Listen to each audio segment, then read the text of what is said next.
Let's talk about some features of Azure App Service related to developing and deploying your applications.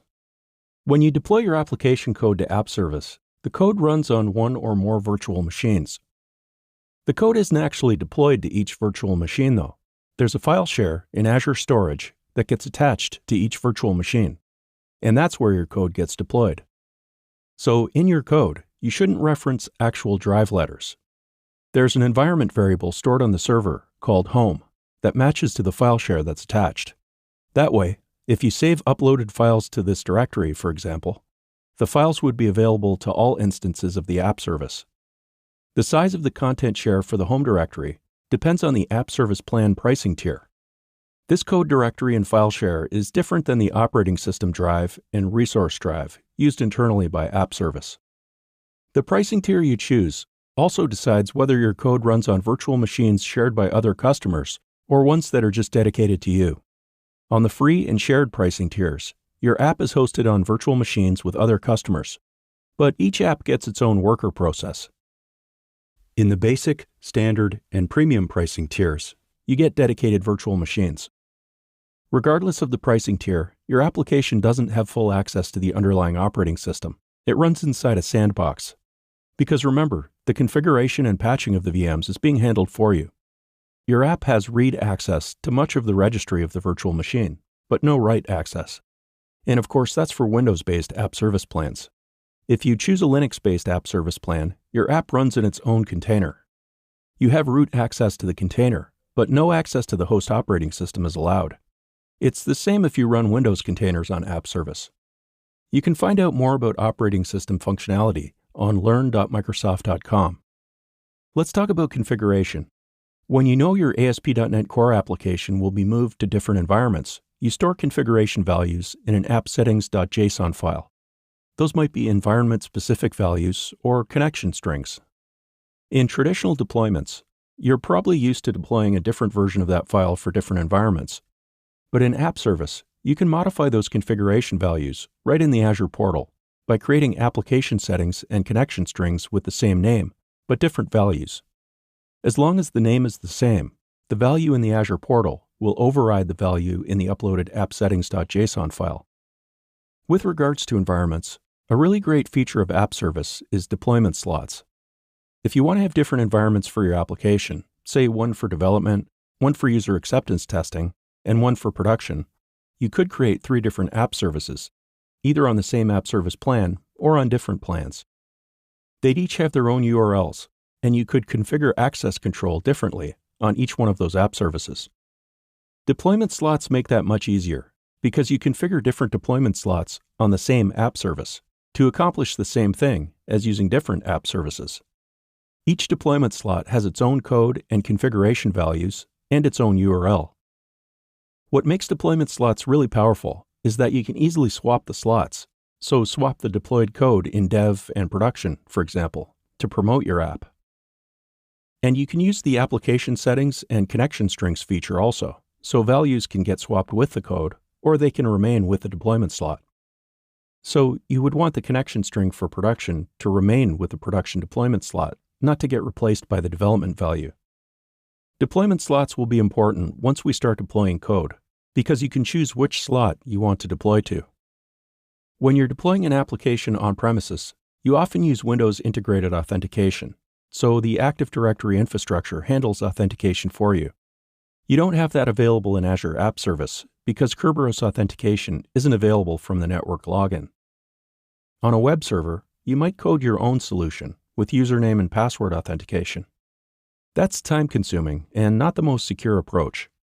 With Azure App Service, you can set up an app service so users have to authenticate to Microsoft Entra ID, which used to be called Azure Active Directory. This is done before users reach your application, and App Service will then pass the user information along to your app, so your code can make authorization decisions. You can also have users authenticate through outside services like Google, Facebook, Twitter, or using Microsoft accounts like Hotmail and Outlook identities. And you can also authenticate users with GitHub or any provider that supports OpenID Connect. The authentication happens before requests reach your app, so it works for apps written in any framework and language. Having authentication handled for you by outside providers makes it easier for you as a developer, but also easier for the users because they don't have to create an account just to use your application. We'll talk about deployment slots and authentication later in this module, as well as some features for logging and monitoring the performance and health of your app service. But next, let's create an app service plan in the Azure portal. Now let's create an app service plan in Azure so we can use it to host app services. I'll navigate to the Azure portal at portal.azure.com, and it's asking me to log in. I already have a subscription created in Azure, but if you don't, you can sign up for a 30-day free trial at azure.microsoft.com/free. You'll get some free credits to try out services like Azure App Service. I'll log in using the credentials of an administrator account stored in the local Azure Active Directory tenant for the subscription I've already created. I'll enter the password for the account, and I've enabled a policy in Microsoft Entra ID that requires all administrators to log in using multi-factor authentication. This user has registered already using the Microsoft Authenticator app, which I have installed on my phone. So I'll bring that up on the screen using a mirroring app. So this is the screen of my actual iPhone. I'll open up the Microsoft Authenticator, which is a free download from the App Store. And there's a pop-up here saying that this administrator account is trying to log in. It's asking for the number that's displayed in the browser. So I'll enter this number and click Yes, it's me trying to sign in. The Microsoft Authenticator also uses Face ID, so there's an extra layer of biometrics to verify my identity and send the response to Entra MFA, which is the technology being used in the background here. Entra MFA was formerly called Azure MFA. Entra ID, formerly known as Azure AD, has validated my login, and I'm able to enter the Azure portal. You can see the name of the account I used to log in is displayed at the top right. I'll just make the browser full screen by hitting F11. You can actually create an app service plan during the creation of your first app service, but we're going to create the app service plan first, just to make it clear that they are separate resources in Azure. Let's go to Create a Resource and search for App Service Plan. That returns a list of similar services in the Azure Marketplace. And this is just a search on the words in the search bar. It isn't all similar services for hosting applications. Some of these are products built on Azure App Services, like WordPress App Service with MySQL. We could narrow the results list here down to Azure-only services by checking this box. I'll select the App Service Plan, which brings us to a page with more information about the service. Let's create an App Service Plan. The first thing we need to do is specify a resource group. All resources in Azure need to store their metadata in a resource group. That allows groups of resources to be secured together and provisioned together if you ever want to export them as a template. We could choose an existing resource group from the subscription, but I'll create a new one so it's easy to delete all the resources later. Now let's give the App Service Plan a name, and this just needs to be unique within your subscription. Next, we choose an operating system. You can host apps on Windows virtual machines or on Linux, which actually hosts your app services in containers. But you can't mix Windows and Linux apps in the same app service plan, so you choose at the app service plan level. You can also run Docker containers as app services on either platform, as you'll see when we create an app service. Let's choose Windows and select the region we want to deploy the infrastructure to. It's good to choose a region that's close to your users, because it helps with performance to have the data close to where it's being used. And now we choose the pricing tier. This defines the size of the virtual machines, as well as the features that will be available to the app services we host. There are two ways to view the different plans available. The first is by the hardware profile of the app service plan, so the amount of CPUs, memory, and storage available. It also shows you the number of instances that the plan can be scaled to, so the number of underlying virtual machines that make up the app service plan. Notice that the free and shared tiers limit the amount of CPU minutes each day, and there's no service level agreement for those plans because you're sharing the VMs with other customers. When you move into the basic and standard app service plans, you're running on dedicated virtual machines. The other view for the plans is the feature view, and this shows some of the features available in the different app service plans. So things like whether auto-scaling is available, so VMs can be added to the plan based on metrics like CPU usage during peak periods. different plans vary on the number of staging slots that they allow, which are different versions of the website that can be running on different URLs and easily swapped, so from dev to production, for example. The S1 standard plan is chosen by default, so let's leave that, because it'll give us the most available features. And for the full list of features available on the different plans, take a look at the Microsoft documentation. Depending on the region you selected, you may be able to set up zone redundancy, which means the app service plan would get copied across 3 physical locations in the region, in case one of those data centers goes down. The Canada Central region doesn't support that though, so let's move on to the tags screen.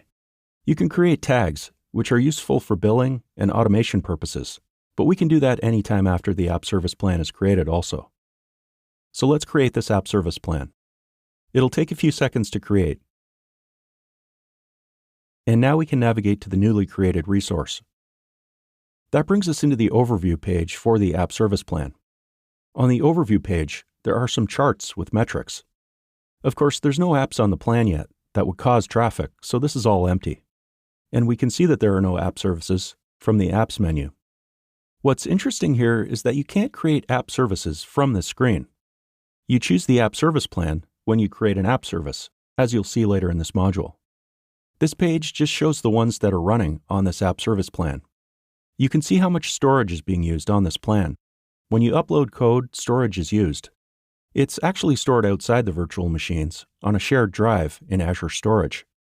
But there is a quota on the total storage for those files, and that depends on the pricing tier that you chose for your app service plan. On the networking menu, you can set up some of the integrations I talked about earlier, like being able to access a database on premises using hybrid connections. The Scale Up menu is where you can change the pricing tier. So you can start small, and if you find that your app services are using a lot of resources, you could scale up the size of the underlying virtual machines. If you think you don't need the resources you've allocated, you can also scale down. But you need to make sure you're not using features that aren't supported in the lower pricing tier. The Scale Out menu is where you can add more instances, or VMs. If you have a lot of traffic going to your websites, you may want to increase the number of VMs handling that traffic. If you're on the standard pricing tier or higher, you can also configure auto-scaling. You can auto-scale based on changes in metrics being watched on the web server, and you configure that with rules. So things like CPU usage, the amount of memory being consumed on the web server, and socket count. We won't get into that sort of administration in this course. I just wanted you to be aware of what's possible with app service plans.